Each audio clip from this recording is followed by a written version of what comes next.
Alors on se retrouve aujourd'hui avec la dernière des cartes de la gamme RTX 4000 Super, à savoir la toute petite RTX 4080 Super. Allons-y, c'est parti.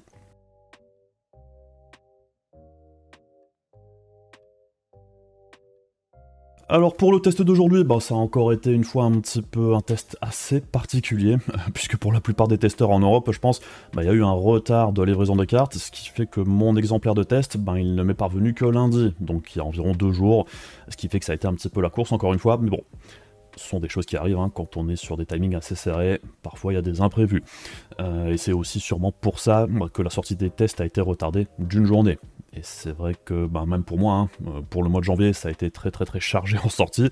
Et donc j'espère que pour aujourd'hui, j'ai pas fait de boulette quelque part dans mes graphes et mes tableaux, donc bref, j'ai fait au mieux. Mais retournons à notre 4080 Super, alors c'est clairement le modèle où il y a le moins de changements vis-à-vis de la carte qu'elle vient remplacer, à savoir la 4080 qui était sortie fin 2022, puisque pour la 4070 Super, on avait eu une belle augmentation de la puissance de calcul, et des performances du coup, pour le même tarif que la 4070 originale à sa sortie. Pour la 4070 Ti Super, on avait eu une petite augmentation de performance, et principalement 16 Go de RAM au lieu de 12, pour le même tarif officiel que la 4070 Ti qu'elle venait totalement remplacer. Et pour la 4080 Super, c'est grosso modo une 4080 avec quelques culs d'accord en plus, puisqu'on passe de 9728 corps à 10240. Le boost est légèrement plus élevé avec 2550 MHz au lieu de 2505. Et on a aussi de la mémoire un petit peu plus rapide, puisque la GDDR6X passe de 22.4 Gbps à 23, donc une très légère augmentation là aussi de la bande passante. En dehors de ça, pas de gros changements, on reste sur la même consommation également, donc on se doute d'emblée que l'écart entre les deux cartes sera assez mince. Mais à la différence des deux autres modèles Super, la 4080 Super amène une baisse de tarif de $200, puisqu'on passe de 1200 $ pour la 4080 à 1000 $ pour la 4080 Super. Ce qui nous amène à un tarif européen de 1109 € après conversion et ajout de la TVA. Là où la 4080, on était à un tarif officiel de 1330 €. Les cartes sortent ce 31 janvier à 15 h pour la mise en vente, en même temps que le test. Donc même si du côté des specs et donc des performances, il ne devrait pas y avoir de gros chamboulements entre les deux cartes, le tarif de base lui sera plus bas qu'avant, ce qui reste forcément bénéfique pour les acheteurs potentiels, surtout que clairement, le plus gros défaut de la 4080, ça a toujours été son tarif, plutôt que la carte elle-même. Malgré tout, est-ce que cette baisse sera suffisante pour se repositionner face à la 7900 XTX qui elle aussi a baissé de prix de manière assez importante depuis sa sortie? C'est ce qu'on va tenter d'observer aujourd'hui avec le modèle Founders Edition. Alors pour cette 4080 Super Founders Edition, on retrouve exactement le même vent tirade que pour la 4080 et la 4090 Founders Edition. Et comme vous pouvez le voir, tout comme pour la 4070 Super, on est ici sur un modèle entièrement noir que personnellement j'apprécie beaucoup. La carte est donc très sobre, en dehors des LED qui viennent éclairer l'inscription GeForce RTX et le petit liseré de LED sur l'arrière de la carte. Et je dirais que le seul défaut de ce nouveau design entièrement noir, c'est que c'est un aimant à trace de doigt. Mais je trouve que elles sont vraiment très jolies et un petit peu plus passe-partout avec ce design totalement noir. Et un des gros points positifs des 4090, 4080 et maintenant 4080 Super Founders Edition, c'est que ce sont des cartes souvent plus compactes que celles des autres AIB, puisque l'on est sur 30.4 cm en longueur, 13.7 en largeur et 6.1 en épaisseur, ce qui fait qu'elle est souvent plus épaisse, mais un petit peu plus courte que celle des autres constructeurs. Au niveau du poids, ça reste du lourd avec plus de 2 kg, on est sur 2 kg 100 environ, et même si la carte a un bracket 3 slots, je vous recommanderais tout de même de rajouter un petit support pour le bien de votre carte graphique, et aussi pour votre carte mère, ça peut pas faire de mal. Pour les performances du système de refroidissement, on est toujours plus ou moins au même niveau que la 4080 Founders Edition avec 42 dBA en charge, qui reste très correct. Au niveau des températures en stress test de 20 minutes, là aussi, pas grand chose à redire. 65 degrés en charge, 76 sur l'hotspot et 62 pour la jonction mémoire. C'est du tout bon ici. Pour les sorties vidéo, le classique 3 DisplayPort 1.4a et 1 HDMI 2.1a. Et pour l'alimentation, on retrouve le connecteur 16 pins avec l'adaptateur 3 branches fourni dans le bundle. Pas grand chose d'autre à dire sur la carte elle-même, on va maintenant aller voir ce que ça donne au niveau des performances. Pour le test, on est exactement sur le même protocole que pour toutes les autres cartes qu'on a testées au mois de janvier. J'ai juste rajouté la nouvelle venue. Si vous voulez en savoir plus au niveau du protocole et tout ça, ça se passe dans la description de la vidéo. Et donc on commence avec Blender Open Data 4.0. Alors on est sur même pas 1% d'écart de différence avec la 4080, ce qui est pas hyper surprenant. Ici c'est vraiment plus la puissance brute qui fait la différence. et entre ces deux cartes-là, il n'y a pas vraiment énormément de différence de ce côté-là. Pour stable diffusion 1.5 en 512 par 512, là aussi, on est sur quelques millisecondes plus rapides que la 4080 classique. Par contre, sur SDXL, en 1024 par 1024, la 4080 Super se démarque un petit peu plus, puisque l'on passe de 74 à 67 secondes pour le rendu, ce qui est plutôt sympathique. Les tensor core en plus et la bande passante sont un petit peu plus mises à contribution sur ce type de tâche.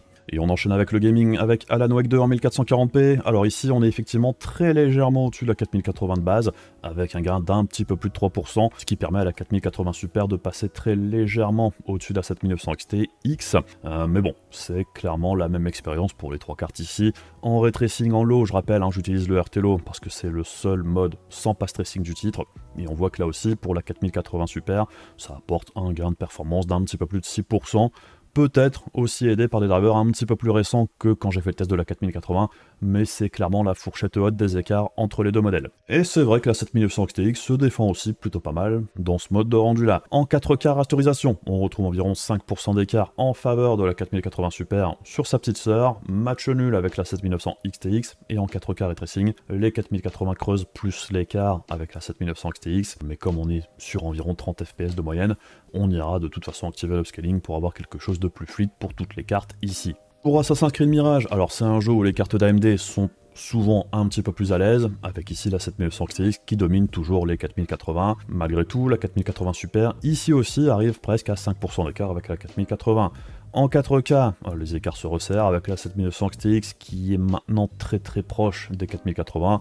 C'est globalement la même expérience de jeu. Pour Avatar Frontiers of Pandora, à l'inverse d'Assassin's Creed, c'est un jeu où les GeForce sont clairement plus à l'aise.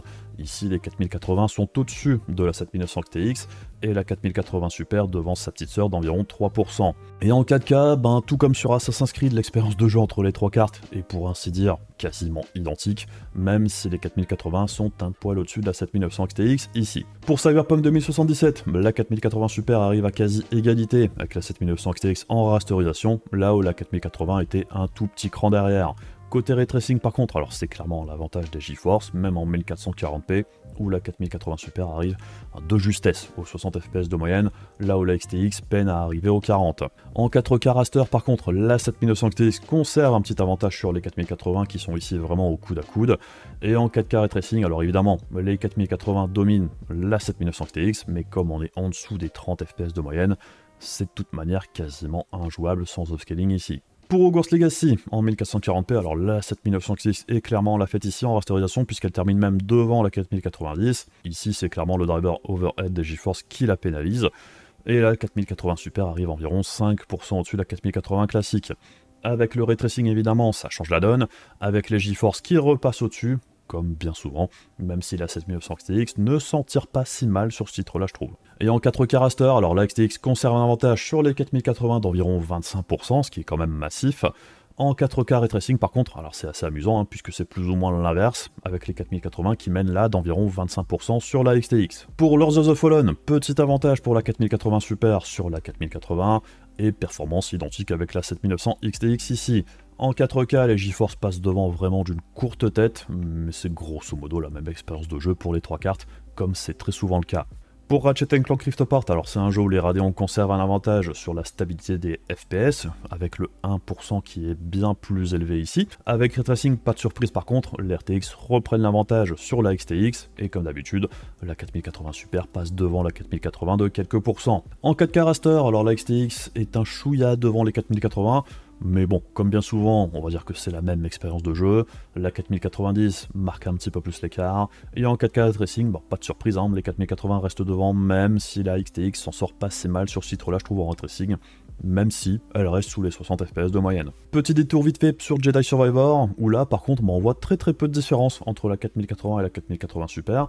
Donc même si la plupart du temps la Super est devant, il y a aussi des jeux où il n'y a quasiment aucun gain, que ce soit en raster, ray tracing, 1440p ou en 4K, comme c'est le cas ici. Et on enchaîne sur The Last of Us Part 1, où en 1440p, alors la 4080 Super passe devant la 4080 de pas loin de 5%, la 7900 XTX reste malgré tout un cran plus performante sur ce titre-là, et en 4K, c'est pour ainsi dire la même chose, petit avantage pour la XTX, même si là aussi, comme bien souvent, en rasterisation, c'est quasiment la même expérience de jeu au global. On enchaîne ensuite du côté du path tracing en 1440p avec upscaling, du coup je teste ça à part, ça compte pas dans la moyenne ou quoi que ce soit, c'est juste à titre d'information. Et on peut voir qu'avec Alan Wake 2 en 1440p, la 4080 Super apporte un petit gain de performance sur la 4080, et donc avec le FrameGen, l'écart se maintient également. Et dans ce scénario-là, les Radeon sont clairement à la peine, ça on le sait. Pas de surprise ici, malgré le FSR, la 7900 XTX n'arrive pas aux 60 FPS de moyenne. Et pour Cyberpunk, avec Path Tracing là aussi, c'est plus ou moins la même histoire que pour Alan Wake 2. L'écart entre les deux 4080 est très faible, mais présent. Et la 7900 XTX est clairement en retrait. Pour le comportement du Frame Generation en général, alors pas de surprise ici, on voit que pour le FSR FrameGen, on voit que le gain de performance reste plus élevé pour les Radeon sur Avatar par exemple par rapport au GeForce, et sur Like a Dragon Gaiden en 1440p, on retrouve le comportement déjà observé dans les autres tests. Le DLSS FrameGen produit une meilleure qualité d'image que le FSR FrameGen sur ce jeu-là, mais il est aussi bien plus lourd, et en 4K, c'est encore pire, puisqu'ici, les GeForce perdent en performance quand on active le DLSS Frame Generation. Je sais que ça peut paraître un petit peu étrange, mais il y a plusieurs jeux où c'est le cas. Mais quoi qu'il arrive, ici, je préfère largement juste activer l'upscaling avec le DLSS ou le XeSS qui sont bien plus stables que le FSR sur le titre, même pour les Radeon. Donc bref, comme souvent avec le Frame Generation, que ce soit avec le FSR ou le DLSS, ça reste une option parfois intéressante, comme par exemple sur Avatar, et aussi parfois quasiment inutile, comme sur Like a Dragon. C'est du cas par cas, puisque selon les jeux, le résultat peut varier énormément, mais c'est toujours bien d'avoir l'option pour utiliser le rendu si on le trouve intéressant, et selon le matos que l'on a aussi. Pour le récap des performances, alors on démarre avec le 1080p en rasterisation, pas de surprise ici, moins de 2% d'écart en moyenne avec la 4080, puisqu'on a aussi pas mal de jeux où on va taper la limite du processeur ou des drivers avec ce type de carte là, et donc ici on arrive à quasiment égalité avec la 7900 XTX également. En ray tracing par contre, alors les GeForce restent devant comme toujours, et l'écart est un peu plus large entre les 4080 avec un petit 3% de mieux pour la Super. Ce qui fait qu'une fois qu'on arrive aux performances cumulées, on arrive avec 3 cartes plutôt compétitives au niveau des performances globales. En 1440p, la 7900 XTX conserve un léger avantage sur les 4080, qui est ce à quoi on s'attendait en rasterisation. Malgré tout, la 4080 Super permet de faire baisser l'écart sous les 5% de moyenne, là où avant on était plus autour des 8% pour la 4080. En ray tracing par contre, alors les 4080 ont clairement l'avantage, sans surprise, particulièrement dans les jeux qui sont les plus exigeants sur le ray tracing. Malgré tout, je trouve que la 7900 XTX s'en sort toujours assez correctement en 1440p. Sur le cumul des deux, toujours un léger avantage du coup pour la 4080 Super, mais les 3 cartes sont dans un mouchoir de poche, je dirais, d'un pur point de vue performance globale. On augmente la charge en 3440 par 1440, et ça permet à la 7900 XTX de se démarquer un petit peu plus en raster, avec un quasi 8% de mieux que la 4080 Super ici. En ray tracing évidemment c'est l'inverse, avec la 4080 Super qui mène de quasiment 18%, et sur le cumul, on est encore une fois sur 3 cartes relativement proches au final. Et enfin en 4K, en rasterisation, alors la 4080 Super arrive en dessous des 3% d'écart avec la 4080. Clairement, il y a des jeux où l'écart est plus ou moins marqué, mais c'est vraiment très proche dans l'ensemble. Malgré tout, ça permet de réduire l'écart avec la 7900 XTX, puisque l'on est sur moins de 9% de différence, là où la 4080 était à plus de 11%. Alors évidemment, ça change pas grand chose, mais on va dire que la barre symbolique des 10% est évitée. Pour le ray tracing en 4K, quoi qu'il arrive en natif, c'est quasiment inutilisable pour la plupart des cartes en dehors de la 4090, mais clairement, les RTX s'en sortent mieux malgré tout. Et donc sur le cumul, on retombe sur des cartes très proches, avec des forces et des faiblesses différentes. Pour l'efficacité énergétique, ça reste très bon pour la 4080 Super, qui consomme légèrement plus en moyenne que la 4080, ce qui est plutôt logique, mais le petit gain de performance permet de rester sur une des cartes les plus efficaces, et c'est vrai que sur ce point-là, la 7900 XTX est quand même bien moins bonne, particulièrement en 1440p, où on va encore parfois taper la limite du processeur. Au niveau de l'overclocking et l'undervolting, alors pour le modèle Founders Edition, on nous laisse 10% à la hausse sur le power limit, ce qui permet d'aller chercher les 250 MHz sur le corps et 400 sur la RAM. Et sur Avatar, ça permet de gratter pas loin de 5% de performance, ce qui est toujours assez sympatoche. Par contre, la consommation arrive sur 320 watts, plus intéressant pour certains, c'est qu'à 90% de power limit, 200 de plus au corps et 400 à la RAM, on arrive toujours légèrement au-dessus des performances à stock tout en consommant environ 20 watts de moins. À 80% avec le même overclock, on arrive tout juste en dessous des performances à stock, mais une consommation en dessous des 250 watts. Donc ici, comme avec la plupart des RTX 4000, on a une toute petite marge de manœuvre pour régler son GPU selon ce qu'il tolère, tout en sachant que ça varie aussi d'une carte à l'autre de quelques pourcents, mais on peut clairement overclocker un petit peu, et on peut aussi augmenter l'efficacité énergétique sans perdre beaucoup de performance. Alors au final, cette 4080 Super, pas de grande surprise ici, contrairement à la 4070 Ti Super où on s'attendait à un petit peu mieux. Ici, pour la 4080 Super, on savait plus ou moins à quoi s'attendre, puisqu'évidemment, une puce quasiment identique, ça amène à des performances quasiment identiques. Il n'y a pas de miracle. Et c'est vrai qu'on est sur un schéma quasiment identique avec ce qu'on avait eu entre les 2080 et 2080 Super, point de vue différence de performance, puisque les deux cartes étaient vraiment quasiment identiques. Par contre, ce qui change, c'est que la 4080 Super amène une baisse de prix, en plus du petit boost de perf, ce qui n'était pas le cas pour la 2080 Super, qui était sortie au même tarif officiel que la 2080. Et c'est clairement ça qui est intéressant dans l'histoire, puisque si la 4080 Super était sortie au même tarif que la 4080, celle-ci n'aurait pas eu grand intérêt. Et si on fait un tour du côté du coût à la frame, alors si on prend les tarifs de lancement en dollars, ce qui est plus parlant que les tarifs en euros qui évoluent aussi avec le taux de change, les tarifs en dollars sont plus stables. Donc ce qu'on peut voir, c'est que oui, la 4080 Super est maintenant pile en face de la 7900 XTX, là où avant elle était tout de même bien derrière. Donc au niveau des tarifs officiels, elle est clairement plus compétitive qu'avant.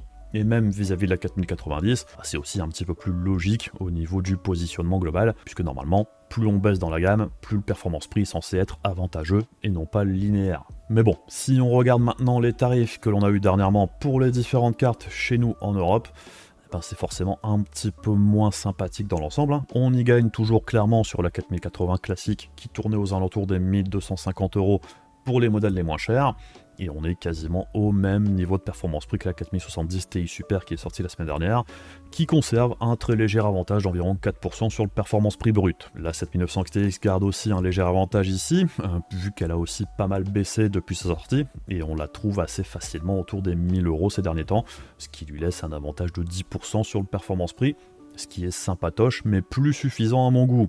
Pour moi, les Radeon actuels ont besoin d'un écart d'environ 20% de l'offre globale à performance similaire pour valoir le coup. Ce qui serait le cas si les promos à 900 € comme on a vu ces derniers jours en Allemagne pour la XTX deviennent plus régulières. Ce qui est intéressant aussi, c'est l'écart actuel entre la 4080 Super et la 4090 avec un coût à la frame 46% plus élevé pour la 4090, ce qui est absolument n'importe quoi. Clairement, à l'heure actuelle, sur le haut de gamme chez Nvidia, la 4080 Super fait beaucoup plus sens tant que la 4090 coûte aussi cher. Par contre, c'est vrai aussi que dans la gamme actuelle, la carte chez Nvidia qui vous en donne le plus pour votre argent, ça reste la 4070 Super, tout comme chez AMD, c'est la 7800 XT, et ce sont les cartes que je préfère dans le line-up des deux marques. Donc bref, la 4080 Super, tout comme la gamme Super dans son ensemble, c'est principalement un réajustement tarifaire, que ce soit en donnant plus au même tarif, ou comme ici pour la 4080 Super, un tout petit peu plus, mais pour moins cher. Alors, oui, on est plus sur une 4080 overclockée qu'autre chose, mais elle vient corriger en partie le plus gros problème de la 4080, qui était son tarif. La 4080 elle-même a toujours été bien au niveau de ses prestations, ça a toujours été le prix le problème. Et qu'on soit intéressé par ces nouvelles cartes ou pas, ça reste une bonne nouvelle, particulièrement ici avec la 4080 Super, qui forcera aussi la 7900 XTX à baisser de tarif, puisque pour moi, la 4080 Super est un produit plus complet dans l'ensemble. L'écart en rasterisation d'environ 5%, c'est au final assez anecdotique, et la plupart du temps totalement imperceptible, en face d'une carte qui propose un feature set plus complet, de meilleures performances dans l'ensemble aussi, vu qu'elle encaisse mieux la charge en ray tracing, tout ça en consommant quand même significativement moins. Alors après oui, la 7900 XTX a 24 Go de RAM au lieu de 16 pour la 4080 Super. Personnellement, je pense pas que ce soit un argument très important sur la durée de vie de la carte. Le jour où les 16 Go de VRAM seront insuffisants, les deux cartes seront quoi qu'il arrive très probablement larguées au niveau de leur puissance brute pour pouvoir exploiter les 24 Go de RAM correctement. Et donc le tarif de 900 € qu'on a vu passer il y a quelques jours pour la 7900 XTX en promo, ça me paraît être son juste prix maintenant pour qu'elle redevienne attractive face à la 4080 Super, donc quoi qu'il arrive, le client est gagnant avec la sortie de ces nouvelles cartes. Alors après, bien sûr, on reste sur des cartes qui sont très chères, ça reste une augmentation de tarif conséquente vis-à-vis du tarif officiel de la 3080 à son époque, et si on est toujours au-dessus de la barre symbolique des 1000 € en Europe, ça reste hors de prix pour beaucoup de monde. Et comme je le disais lors du passage sur le Cool Frame, pour moi ce sont toujours les 7800 XT et 4070 Super qui restent les plus intéressantes pour les deux marques actuellement, même si elles aussi elles ne sont pas des cartes, je dirais, à portée de toutes les bourses, malheureusement. Alors après, est-ce que c'est le bon moment pour acheter une carte à ce tarif-là? Personnellement, moi je le ferai pas, mais chacun, je dirais, voit midi à sa porte. En dehors de trouver une très belle promo, c'est vrai qu'acheter une carte aussi haut de gamme à environ un an de la suite, ça me fait toujours un petit peu mal. En dehors, je dirais, de revendre la carte un petit peu avant l'annonce de la génération suivante. Si on a du matos pour patienter, dans ce cas-là, on perd pas énormément d'argent la plupart du temps, on prend pas beaucoup de risques, on va dire. Moi, si je veux acheter quelque chose, je me dirigerai probablement plus vers le marché d'occasion. On y trouve des 3080 ou des 6800 XT assez facilement autour des 400 €, voire moins, et ça reste des cartes largement assez solides pour jouer dans de bonnes conditions. Pas les meilleures conditions, c'est sûr. Après bon, chacun fait selon ses exigences, besoins et envies. Chacun fait ce qu'il veut de son argent. Mais c'est sûr que si vous voulez la seconde carte la plus puissante chez Nvidia, vu que la 4090 est à prix totalement délirant actuellement, c'est un petit peu le choix par défaut sur les GeForce actuellement. C'est vrai que l'écart de performance entre la 4080 Super et la 4090, ça justifie pas vraiment les 800 balles d'écart de plus actuellement. Et si vous détestez Nvidia, la sortie de la 4080 Super, c'est une bonne nouvelle malgré tout, puisqu'elle poussera la 7900 XTX à la baisse, et probablement la XT aussi, même si ça ne sera pas forcément une baisse importante du jour au lendemain. AMD, je pense, va probablement plus chercher à tester le marché pour trouver le prix qui leur convient au niveau des ventes, en baissant le tarif par palier et voir un petit peu comment ça se passe. Et sinon, pour cette salle de RTX 4000 Super, je trouve que c'était quand même plutôt positif dans l'ensemble. Alors il y a eu des modèles plus intéressants que d'autres, c'est toujours le cas dans une gamme de cartes graphiques, mais je dirais que c'est un repositionnement tarifaire qui permet une baisse globale sur le marché, ce qui est toujours bon à prendre sur une génération assez mauvaise au niveau de son performance prix depuis le début. Alors après, on est d'accord, ça révolutionnera pas le marché non plus, mais si vous aviez, je dirais, besoin de faire une config actuellement, vous en aurez plus pour votre argent, ce qui est toujours une bonne chose. Alors personnellement, j'aimerais toujours un peu plus de bagarre sur les cartes en dessous des 500 €, puisque c'est vraiment un segment du marché qui est très mal en point, je trouve, que ce soit chez Nvidia, AMD ou même Intel. Une 4060 Super suffisamment attractive et équilibrée, je dirais pas non, et c'est dommage qu'il n'y en ait pas eu, mais c'est vrai que la gamme 60 est arrivée un petit peu plus tard que les autres sur la génération actuelle, donc on sait jamais, peut-être que dans les quelques mois qui arrivent, on pourrait avoir d'autres modèles un petit peu plus bas dans la gamme, j'en ai aucune idée, mais c'est vrai que ce serait quand même plutôt bienvenu, ou même juste une baisse de prix. Sinon évidemment, on continuera d'observer le marché et son évolution, et je pense que celui-ci va bouger un petit peu dans les semaines et mois qui viennent, et on aura l'occasion d'y revenir. Enfin bref, je pense qu'on a fait le tour pour aujourd'hui. Ça a été quand même un mois de janvier assez sport, autant de lancements de cartes en si peu de temps. C'est quand même assez rare, mais c'était intéressant aussi de voir un petit peu comment ça se passe, un lancement aussi rapide de plusieurs cartes en même temps, enfin bref. On a aussi une paire de processeurs qui débarquent, et j'essaierai de tester ça aussi, ainsi que d'autres produits qui sortent en ce moment. Donc bref, je vais faire au mieux évidemment. Et puis, comme d'habitude, si vous voulez me soutenir, il y a les machins de YouTube, la page Ko-fi de la chaîne si vous voulez me soutenir directement. Et comme toujours, un énorme merci à tous ceux qui le font, ça m'aide vraiment beaucoup. Et puis sinon, on se retrouve très bientôt pour d'autres vidéos. Je vous fais des bisous, je vous dis à la prochaine. Salut!